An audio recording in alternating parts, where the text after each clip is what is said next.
Everyone, welcome to our YouTube channel let's complete under guidance. जैसे कि thumbnail से आपको पता चल रहा है कि हम अभी कौन सा टॉपिक करेंगे। अभी हम करने जा रहे हैं various isometric, isotonic and isokinetic exercise के बारे में करेंगे अच्छे से कि आइसोमेट्रिक एक्सरसाइज कौन सी होती है, उसका क्या बॉडी पर इफेक्ट पड़ता है, और आइसोटोनिक एक्सरसाइज कौन सी होती है एंड आइसोकाइनेटिक एक्सरसाइज कौन कौन सी होती है। एंड फॉर मेजर मसल्स जैसे कि हैमस्ट्रिंग, क्वाड्रिसेप्स, डेल्टोइड, लेटिसिमस डोर्सी और पेक्टोरल मेजर, ये सब क्या होते हैं, इन सब के बारे में अच्छे से डिटेल से करेंगे। And after then we will discuss about concept of free weight, VS machine, sets and repetition etcetera. इस सब के बारे में भी हम इस वीडियो के अंदर करने जा रहे हैं। ये 3rd यूनिट कंप्लीट हो जाएगी उसके बाद। तो अभी हम करेंगे ये सब एक्सरसाइज क्या क्या होती है। जैसे तो डिफाइन क्या है इसमें, व्यायाम शरीर की मांसपेशियों को मजबूत, लचीला और कार्यक्षम बनाते हैं। यानी कि एक्सरसाइज का क्या फ़ायदा है हमारी बॉडी में, वो हमारी मसल्स को मजबूत बनाते हैं, फ्लेक्सिबल बनाते हैं और उनकी कार्य क्षमता को बढ़ाते हैं। ठीक है। मांसपेशियों के विकास के लिए मुख्यतः 3 प्रकार की एक्सरसाइज बताई इसने। कौन कौन सी बताई है इसने बताई है, जैसे कि आइसोमेट्रिक एक्सरसाइज, ठीक है, और सेकंड आइसोटोनिक एंड आइसोकाइनेटिक। तीनों एक्सरसाइज का आपको पता होना चाहिए और इसको डिफाइन करना आना चाहिए कि आइसोमेट्रिक कौन सी, आइसोटोनिक कौन सी और आइसोकाइनेटिक क्या होती है। इनको अब करेंगे हम अच्छे से। सबसे पहले हम करते हैं आइसोमेट्रिक एक्सरसाइज क्या होती है। इन एक्सरसाइज में क्या है, जो हम ये बताएंगे कि मांसपेशियों में, मसल्स के अंदर क्या होता है, तनाव उत्पन्न होता है, लेकिन उसकी जो लंबाई है उसमें कोई चेंज नहीं होता। बस यही डिफरेंस है इसमें तीनों के अंदर। हमने यही करना है किस में चेंज होता है और कहाँ पर चेंज होता है। कि इसमें जैसे मसल्स में क्या बताया है इसने, तनाव तो उत्पन्न होता है, ठीक है, बट जो लेंथ है उसमें कोई चेंज नहीं होता। यानी कि जो बॉडी है, शरीर है, वो स्थिर रहता है, जैसा का है वैसे ही रहेगा। बस मांसपेशियाँ इसमें स्ट्रेस होती है, संकुचित होती है, बट जॉइंट के अंदर कोई मूवमेंट नहीं होती। हमें याद रखना है इसमें जॉइंट के अंदर कोई मूवमेंट नहीं होती, इसलिए इसकी कोई लेंथ नहीं बढ़ती। बट मांसपेशियों की जो शक्ति है, पावर है, वो बढ़ेगी। ठीक है। रिहैबिलिटेशन में ये काफ़ी मददगार होती है और कम समय में ही इनका प्रभाव दिखता है।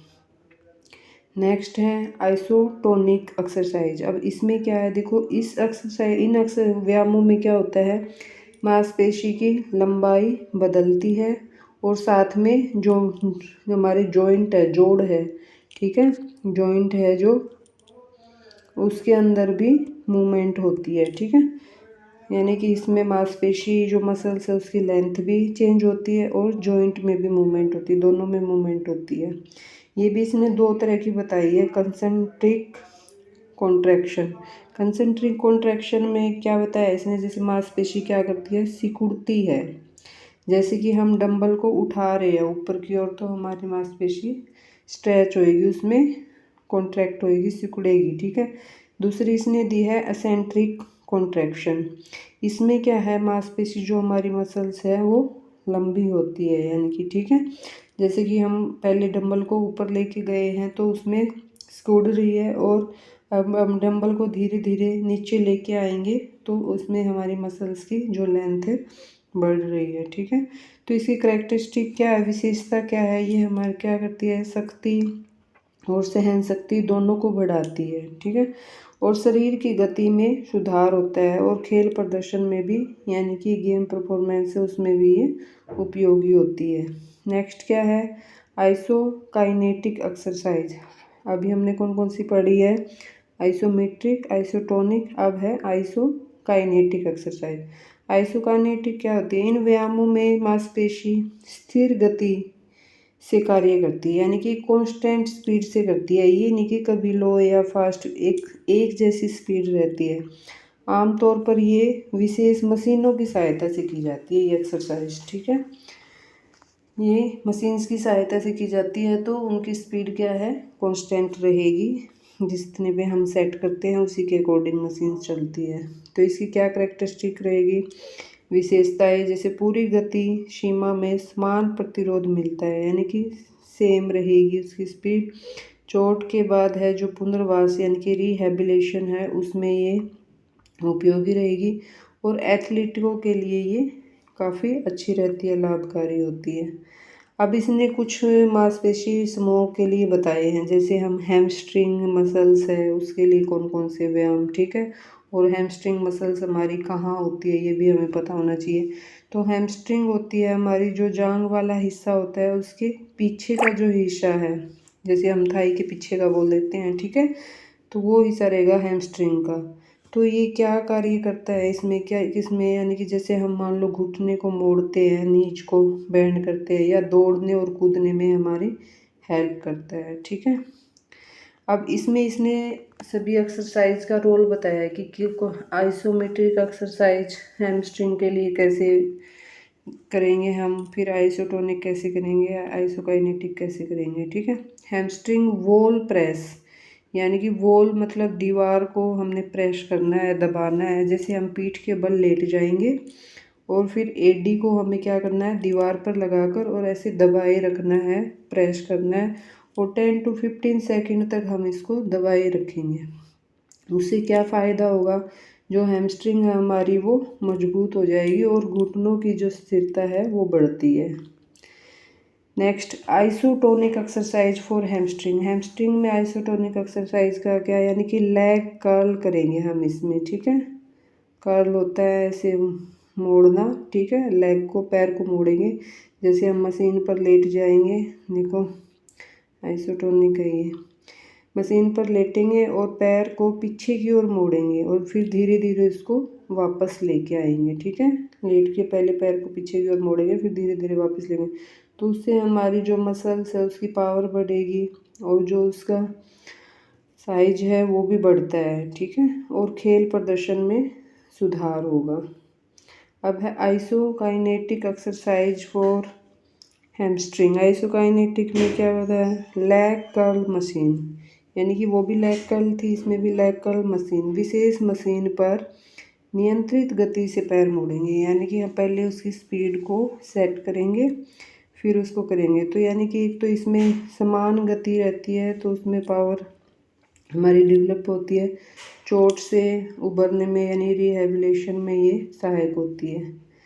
नेक्स्ट क्या है, क्वाड्रीसेप्स मसल्स। क्वाड्रीसेप्स मसल अब कहाँ होती है, ये तो देखो हैमस्ट्रिंग था जांघ के पीछे का भाग, और अब ये जांघ के सामने का भाग यानी कि जैसे थाई को बोल देते हैं, ठीक है, ये रहेगा। कार्य इसका वर्क क्या होता है, घुटने को सीधा करना, हम पैर को सीधा करते हैं, चलना दौड़ना कूदना, ये सिर्फ उसमें घुटने को मोड़ना था, इसमें क्या सीधा करना, ठीक है।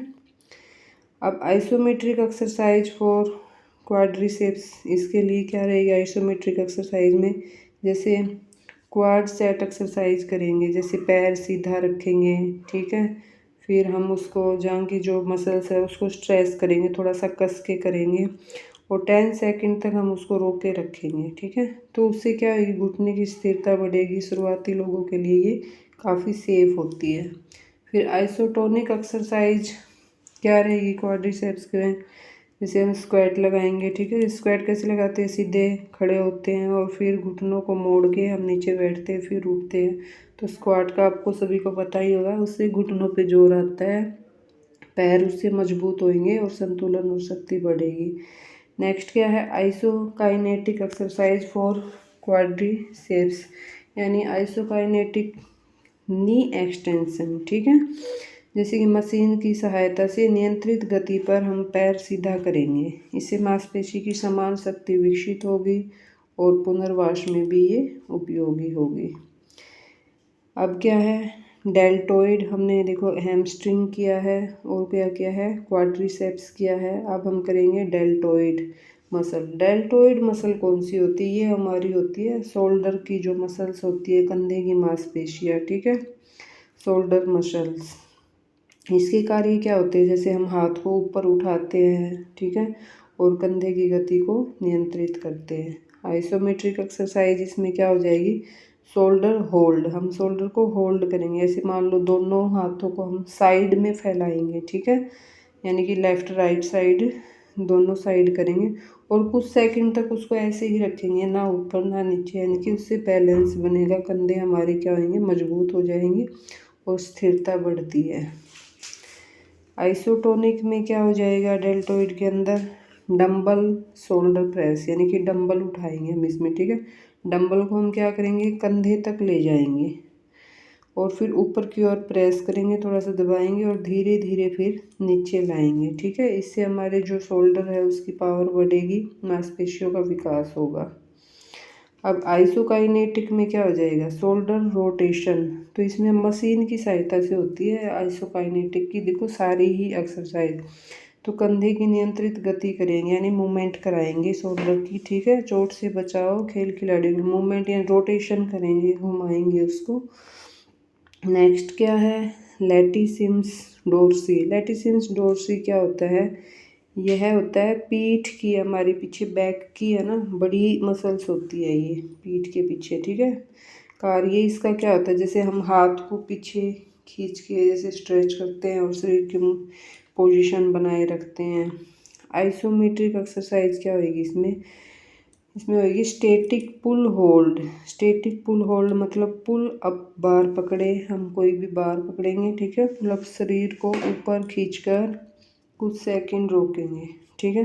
जैसे मान लो ऊपर वो बार लगी होती है लटक के, हम उसको पकड़ के ऊपर की ओर जाएंगे, ठीक है। उस तरीके से उससे हमारी पीठ मजबूत होगी और पकड़ भी बढ़ेगी।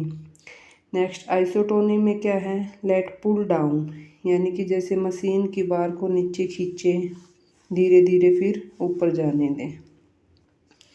इस तरीके से मशीन से कर रहे हैं ये भी। पीठ जो चौड़ी होगी और मजबूत हो जाएगी और पोजीशन में हमारा जो बॉडी शेप है उसमें सुधार आएगा। आइसोकाइनेटिक में क्या हो जाएगा, रोइंग एक्सरसाइज, यानी कि विशेष मशीन पर स्थिर गति से रोइंग करें, यानी इससे क्या आएगा, पीठ की संतुलन शक्ति विकसित होगी। नेक्स्ट क्या है, पेक्टोरल मेजर।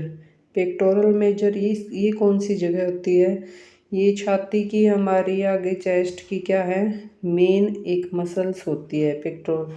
देखो अब ये जैसे अभी तो चलो 2 मार्क्स में आ सकते हैं, क्वेश्चंस पूछ लेंगे आपसे, हैमस्ट्रिंग कौन सी होती है, पेक्टोरल कौन सी होती है, लेटरल कौन सी होती है, बट 1 मार्क्स में देखो ये कितनी इंपॉर्टेंट रहेगी आपके आगे आने वाले स्टेट एग्जाम के लिए। उसमें सीधा डायरेक्ट क्वेश्चन ही ये आएगा कि पेक्टोरल मेजर मसल्स है ये कहाँ होती है, उसमें ऑप्शन मिलेंगे आपको, जांघ पे, पीठ पे, छाती पे, घुटनों पे, तो उसके अकॉर्डिंग हमें बताने हैं, ठीक है। तो कार्य क्या रहेगा, इसको हम हाथ को जैसे आगे और अंदर लाना, ये आगे लाएंगे हाथ को फिर अंदर लाएंगे, तो हमारी जैसे उससे क्या है, जो छाती की जो मसल्स है उस पर स्ट्रेच पड़ता है, ठीक है। धक्का देने की क्रिया, जैसे कई बार हम उसको जैसे दोनों हथेलियों को छाती के सामने हम जोड़ते हैं ऐसे, एक नमस्ते तो होता है सीधा, बट हम आगे की तरफ करते हैं, तो जोर से दबाए और फिर 10-15 सेकंड तक, या फिर हम जैसे वॉल पर भी हाथों से प्रेस करके और फिर पीछे करते हैं ऐसे, उस पर भी जोर पड़ता है इस पर। नेक्स्ट है पुशअप्स। देखो ये आ गया, शरीर को हम क्या करेंगे, सीधा रखेंगे और हाथों की सहायता से ऊपर नीचे जाएंगे। ये है जैसे हम लेट के और बॉडी को सीधा रखते हैं और हाथों पर जैसे ऊपर नीचे जाएंगे, तो काफ़ी यहाँ पे स्ट्रेस पड़ता है छाती वाली मसल्स पर। तो छाती, कंधे और भुजाएं, इससे तीनों ही चीज़ मजबूत होती है पुशअप्स में। पुशअप्स तो आप बहुत लगाते होंगे, बहुत सारे बच्चे, अच्छे से पता होगा आपको पुशअप्स कैसे लगाना है। और ये कौन सा है, आइसोटोनिक एक्सरसाइज है ये, पेक्टोरल्स मेजर की, ठीक है, याद रखना आपको। नेक्स्ट है आइसोकाइनेटिक चेस्ट प्रेस। ये देखो मशीन की सहायता से स्थिर गति में प्रेस करें, यानी कि मांसपेशियों का संतुलित विकास होगा और चोट का खतरा कम होगा। अब हम तीनों के कंपैरिजन कर लेते हैं, आइसोमेट्रिक, आइसोटोनिक और आइसोकाइनेटिक का, तो क्या इसमें इफ़ेक्ट पड़ता है, ठीक है। जैसे मांसपेशी लंबाई देखेंगे हम, आइसोमेट्रिक में कोई चेंज नहीं होता, आइसोटोनिक में चेंज होती है, आइसोकाइनेटिक में भी चेंज होती है। अगर हमें ये डिफरेंस याद रह जाएंगे तो हम इनको अच्छे से एक्सप्लेन करके लिख सकते हैं। फिर जोड़ की गति यानी कि जॉइंट के अंदर मूवमेंट देखो आइसोमेट्रिक में नहीं होती, आइसोटोनिक में होती है। और आइसोकाइनेटिक में क्या है, ये कंट्रोल रखती है उसको। और इक्विपमेंट, आइसोमेट्रिक में हम कोई इक्विपमेंट यूज नहीं करते, आइसोटोनिक में सामान्य यानी कभी कभार कर लेते हैं, बट आइसोकाइनेटिक है उसमें तो हम मशीन्स की सहायता से ही करते हैं। अब इसके फ़ायदा क्या हो गए, इसमें स्थिर शक्ति, इसमें शक्ति व सहन शक्ति दोनों आएंगी, और ये नियंत्रित करता है शक्ति और सहन शक्ति दोनों को। उपयोग क्या क्या है इसके, रिहैबिलिटेशन में, और ये सामान्य फिटनेस में, और ये एथलेटिक्स के लिए काफ़ी। तो कंक्लूजन क्या रहेगा, हमने अभी तक जो आइसोमेट्रिक, आइसोटोनिक, आइसोकाइनेटिक तीनों प्रकार के एक्सरसाइज का जो विकास है हमारे लिए बहुत महत्वपूर्ण है। अब क्या इसका फ़ायदा था वो देखो, ये आइसोमेट्रिक हमारे स्थिर शक्ति बढ़ाता है, और आइसोटोनिक हमारी फिटनेस और मांसपेशी विकास को लिए सबसे सामान्य है, और आइसोकाइनेटिक मशीन्स की सहायता से किया जाता है, यानी कि ये एक वैज्ञानिक है और पुनर्विकास प्रशिक्षण में अधिक उपयोगी है। तो इन व्यायामों के नियमित अभ्यास से हम शरीर की शक्ति, संतुलन, सहन शक्ति के प्रदर्शन में सुधार ला सकते हैं। नेक्स्ट हम करेंगे अब free weight VS machine exercise, sets और रेपिटेशन, यानी कि फ्री वेट हम करते हैं, एक मशीन से एक्सरसाइज करते हैं, सेट और रेपिटेशन लगाते हैं, उनके सिद्धांत जैसे इसके डिफाइन करेंगे। पहले तो शारीरिक फिटनेस और मांसपेशियों के विकास के लिए व्यायाम करते समय हमें दो मुख्य प्रकार के उपकरण उपयोग किए जाते हैं, दो तरह के। तो कौन कौन से किए जाते हैं वो, एक तो किया जाता है फ्री वेट्स, और दूसरा मशीन पर आधारित एक्सरसाइज है जो, ठीक है। इसके साथ साथ व्यायाम की योजना में सेट्स और रेपिटेशंस का भी बहुत महत्वपूर्ण स्थान है। सही सेट्स और रेप्स मांसपेशियों की शक्ति, आकार और सहन शक्ति को विकसित करने में सहायता करती है। देखो आप जो भी प्रिपेयर कर रहे हो, आप सभी प्लेयर्स हो, तो इसमें इस सब्जेक्ट के अंदर मेरे ख्याल से आधे से ज़्यादा तो आपको नॉलेज वैसे ही होगी जनरली, और आप एक या दो बार इस वीडियो को देख लेंगे तो आप अच्छे से अपने एग्जाम का अटेम्प्ट कर सकते हैं। अब जैसे फ्री वेट्स क्या होता है ये आपको पता होगा, इसका सिद्धांत, ऐसे वजन जिन्हें व्यक्ति स्वतंत्र रूप से नियंत्रित करता है और उन्हें फ्री वेट कहते हैं। जैसे हम डंबल्स को उठाना, ठीक है, barbell, kettle bells, weight plates वगैरह, इन सब का यूज करके ऐसे वेट उठाते हैं जो, और फ्रीली उठाते हैं, ठीक है, उसे फ्री वेट्स कहते हैं। अब इसकी विशेषताएं क्या है, शरीर की प्राकृतिक गति होती है, नेचुरल, ठीक है, नेचुरल मूवमेंट होती है हमारी बॉडी में, और कोऑर्डिनेशन है, बैलेंस है, वो विकसित होता है। कई मांसपेशियां एक साथ कार्य करती है, और कोर मसल्स है जो वो काफ़ी मजबूत हो जाती है। अब जैसे फ्री वेट एक्सरसाइज के एग्जाम्पल दिए इसने कौन कौन से हैं, जैसे स्क्वाट लगा रहे हो आप, ठीक है, तो उसमें कौन कौन सी मसल्स है, जैसे क्वाड्रिसेप्स और हैमस्ट्रिंग है, उन पे इफ़ेक्ट पड़ेगा। अब बेंच प्रेस लगा रहे हो आप तो उस पर पेक्टोरल मेजर पर फर्क पड़ेगा, ठीक है। और डेड लिफ्ट अगर आप कर रहे हो तो बैक और हैमस्ट्रिंग पर उस पर जो रहेगा। शोल्डर प्रेस पे डेल्टोइड मांसपेशी पे फर्क पड़ेगा, और अगर आप डंबल कर्ल कर रहे हो तो बाइसेप्स पे, ठीक है। तो यानी कौन कौन सी मसल्स पे इफेक्ट पड़ रहा है वो दिखाया गया, स्क्वाट का कहाँ, बेंच का कहाँ, इस तरीके से। तो अब फ्री वेट के लाभ क्या, फ़ायदे क्या है, फंक्शनल स्ट्रेंथ बढ़ती है एक तो हमारी, जैसे दैनिक जीवन की हम जो गतिविधि एक्टिविटी करते हैं उनमें उपयोगी शक्ति विकसित होती है। स्टेबलाइजर मसल्स, यानी कि जो छोटी सहायक छोटी छोटी जो हेल्प करती है मसल्स वगैरह, वो भी एक्टिव हो जाती है।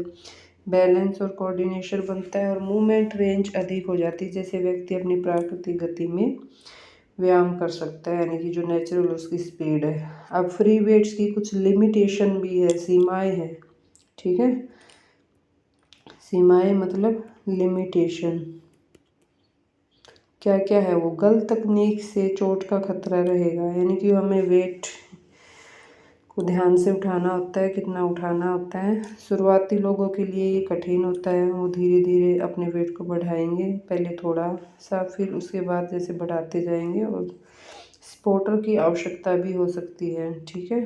ज़्यादा वेट उठाएंगे तो कोई ना कोई सपोर्टर होना चाहिए साथ में। नेक्स्ट क्या, मशीन एक्सरसाइज क्या होती है। अब ऐसे व्यायाम जो विशेष मशीनों की सहायता से किए जाते हैं। देखो नाम से ही पता चल रहा है कि हमें मशीन एक्सरसाइज मतलब जो मशीनों की हेल्प से की जाती है, जैसे leg press machine, chest press machine, leg pull down machine, leg curl machine, ठीक है, इस तरीके से। तो इसमें क्या होगी, एक तो हमारी मूवमेंट है वो नियंत्रित रहेगी, ये ठीक है, निश्चित दिशा में, यानी कि एक डेफिनेट डायरेक्शन में मूवमेंट करेगी वो, और शुरुआती लोगों के लिए सेफ होती है ये मशीन एक्सरसाइज के फ़ायदे। सेफ्टी होएगी, देखो स्पेसिफिक मसल्स पर ध्यान होगा, यानी कि ये किसी विशेष मांसपेशी पर, ठीक है, आसान होता है इसका यूज करना, और ये पुनर्वास के लिए भी काफ़ी हेल्पफुल होती है। मशीन एक्सरसाइज के भी इसने कुछ लिमिटेशन बताई है। स्टेबलाइजर मसल्स है जो वो इसमें कम एक्टिव होती है, और नेचुरल इसकी जो मूवमेंट है वो भी सीमित है, लिमिट है, ठीक है। उसमें हमारी नेचुरल जो स्पीड है वो बढ़ती है, बट इसमें लिमिटेड है। फंक्शनल स्ट्रेंथ है वो कम विकसित होती है। अब फ्री वेट और मशीन वेट में डिफरेंस क्या है, तो इसमें जैसे नियंत्रण किसके अंदर, जैसे फ्री वेट में व्यक्ति स्वयं करता है कि उसको खुद पता होता है उसे वेट कितना उठाना है, कितने ऊपर ले जाना है, और धीरे धीरे वो उसको कैसे डाउन करता है। बट इसमें क्या करती है, मशीन करती है, ठीक है। नेक्स्ट, संतुलन की आवश्यकता है, इसमें ज़्यादा है, इसमें कम है। सुरक्षा इसमें कम है, इसमें अधिक है। मांसपेशी रहता है, इसमें कई मांसपेशियाँ एक्टिव हो जाती है, इसमें यानी स्पेसिफिक होती है जिसके लिए हम कर रहे हैं, जैसा वर्कआउट वैसे ही। इसमें शुरुआती में क्या होता है, ये काफ़ी टफ होता है, बहुत सेफ्टी से करना पड़ता है, बट ये इजी होता है। इसमें फंक्शनल ट्रेनिंग बेहतर होती है, इसमें लिमिटेड होती है। अब सेट्स क्या होते हैं, सेट का सिद्धांत, यानी कि एक व्यायाम को लगातार जितनी बार किया जाता है उसे रेपिटेशन कहते हैं, और रेपिटेशन के समूह को सेट कहते हैं। देखो पता चल गया।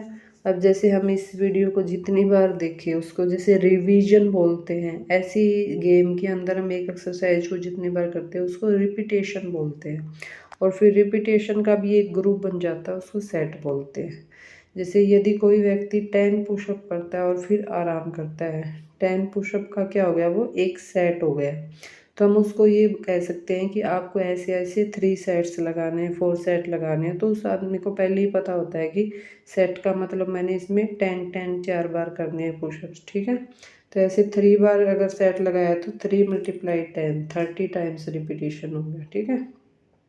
अब सेट्स के भी प्रकार होते हैं, सिंगल सेट केवल एक बार करना, मल्टीपल सेट एक व्यायाम को कई बार करना, सुपर सेट 2 व्यायाम लगातार बिना आराम के करना, यानी 2 एक्सरसाइज बिना रेस्ट के, एक सर्किट सेट कई व्यायामों का क्रम से करना, यानी एक के बाद एक, ठीक है। रिपीटिशन का सिद्धांत, जैसे किसी व्यायाम की एक पूर्ण गति को एक रिपीटिशन कहा जाता है, यानी कोई हम एक्सरसाइज कर रहे हैं और वो अपनी कंप्लीट स्पीड से कर रहे हैं, ठीक है, और जब तक वो पूरा हो जाता है उसको रिपीटेशन होता है। जैसे एक पुशअप लगाया हमने, एक स्क्वाट लगाया, जैसे अब क्या है, लक्ष्य के अनुसार, यानी कि जो हमारा एम है उसके अकॉर्डिंग सेट और रिपीटेशन क्या होती है। जैसे स्ट्रेंथ में क्या है, रिपीटेशन इसने 1 से लेके 6 तक बताया, सेट 3 to 6, और मसल्स हाइपोट्रोफी मांसपेशी वृद्धि में 6 to 12 और 3 to 5, एंडोरेंस में 12 to 20 और 2 to 4, बिगनर्स में 10 to 15 1 to 3। आपने ये सब किए होंगे तो आई होप आपको ये अच्छे से पता होगा। और रेस्ट इंटरवल क्या होता है, जैसे बीच में रेस्ट भी होना चाहिए। तो स्ट्रेंथ करते हुए हमें 2 से 5 मिनट का लेना है, हाइपरट्रोफी के लिए 30 से 90 सेकेंड रेस्ट होता है, और एंडोरेंस के लिए 15 to 45 सेकेंड होता है बीच में।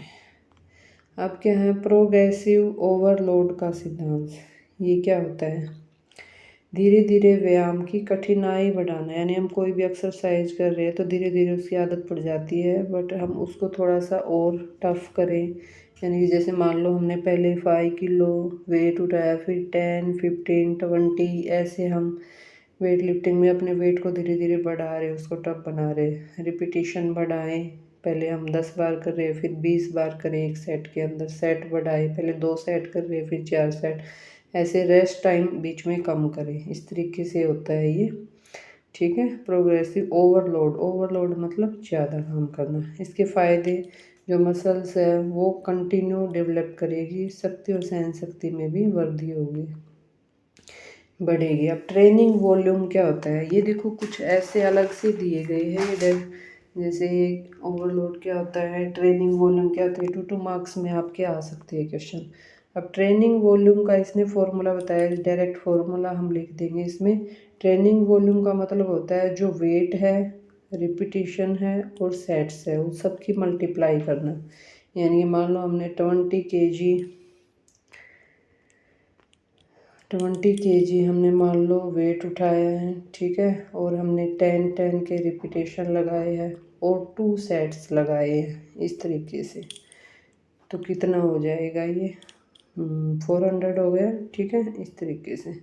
अब जैसे देखो इसने दिया है, मैंने 2 दिया था, इसने 3 दे दिया, तो ऐसे 600 kg वॉल्यूम हो जाएगा। तो ये क्या है आपका ट्रेनिंग वॉल्यूम है ये। यानी कि हमें वेट देखना है कितना, फिर रेपिटेशन देखने कितने लगा रहे हैं हम, फिर सेट कितने लगा रहे हैं उसके, वो टोटल हो जाएगा ट्रेनिंग वॉल्यूम। अब बिगनर्स के लिए क्या सजेशन है, जैसे फ्री वेट्स के लिए हम उसको क्या सजेस्ट करेंगे कि आपको हल्के वेट से स्टार्ट करना चाहिए, सही टेक्निक का यूज़ करना चाहिए और स्पॉटर आपके पास होना चाहिए। मशीन्स के लिए सीट पोजीशन सही रखें, मतलब मशीन से अगर हम कर रहे हो और हमें स्पीड को बैलेंस रखना है, नियंत्रित। अब क्या इसका कंक्लूजन क्या रहेगा कि जो फ्री वेट है, मशीन एक्सरसाइज है, दोनों प्रकार की, दोनों का अपना एक महत्व अलग। जैसे फ्री वेट्स क्या करता है, शरीर की कार्य तक शक्ति, संतुलन, समन्वय बढ़ाता है, और मशीन क्या करता है, सुरक्षित और नियंत्रित प्रशिक्षण देता है, ठीक है। तो सही सेट्स, रिपीटेशन और रेस्ट इंटरवल के माध्यम से व्यक्ति अपने लक्ष्य जैसे कि शक्ति, मांसपेशी वृद्धि और सहन शक्ति को प्रभावी से प्रभावित करता है। यानी कि तो हमें अपने जो सेट्स है, रिपीटेशन है, और हम बीच में रेस्ट करते रहे, ठीक है, ट्रेनिंग वॉल्यूम में ये सब अगर सही होगा तो हम अच्छे से अपने लक्ष्य को प्राप्त कर लेंगे। आई थिंक आपको इस वीडियो में अच्छे से समझ में आया होगा सबको। आधी से ज़्यादा नॉलेज तो आपको पहले ही मिलेगी, बस आपको एक बार ये सुननी है, एक बार आपको रिवाइज करना है, बस ये, ठीक है। तो 3rd यूनिट ये कंप्लीट हो चुकी है, 4th यूनिट रहती है, वो भी कर लेते हैं नेक्स्ट वीडियो में। Thank you for watching.